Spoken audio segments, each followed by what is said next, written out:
নমস্কার। আজকের বিষয় হবে বাস্তুশাস্ত্র। যে বাস্তুশাস্ত্র কী বা বাস্তুশাস্ত্র কাকে বলে, প্রথমে আমাদের জানতে হবে বা বুঝতে হবে যে বাস্তু কাকে বলে। না, বাস্তু হচ্ছে আমাদের নিজ ভিটে, নিজের জায়গা, নিজের জমি, যে ভিটের উপরে আমরা গৃহ নির্মাণ করে থাকি সেটি হচ্ছে বাস্তু।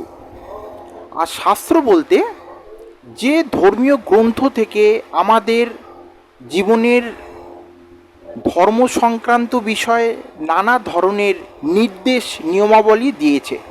অর্থাৎ আমাদের জীবনে কোনটি সুপ্রভাব ফেলবে, কোনটি খারাপ প্রভাব ফেলবে, যে নির্দেশ নিয়মাবলী দিয়েছে সেটি হচ্ছে শাস্ত্র।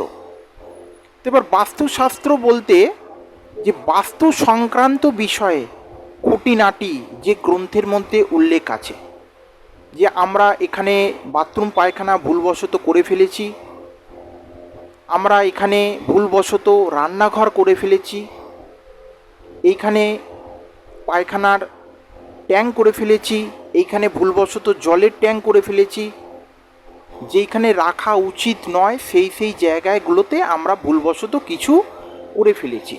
তো এখন তার বিস্তারিত কি উপায়? তো তার অনেক ধরনের ছোটোখাটো টোটকা অনেক কিছু উপায় আছে। তো সেই বিষয়ে দেখুন, ছোট ছোট ভিডিওর মাধ্যমে ডিটেলস তো বলা যায় না।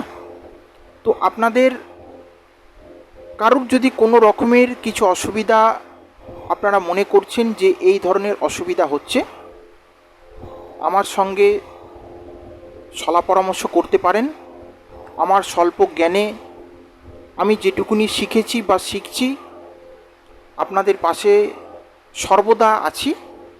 তো আমার এই ছোট্ট ভিডিওটি আপনাদের যদি ভালো লাগে আমার চ্যানেলের পাশে থাকবেন, আমার চ্যানেলটিকে সাবস্ক্রাইব করবেন। নমস্কার প্রিয় দর্শক বন্ধুরা।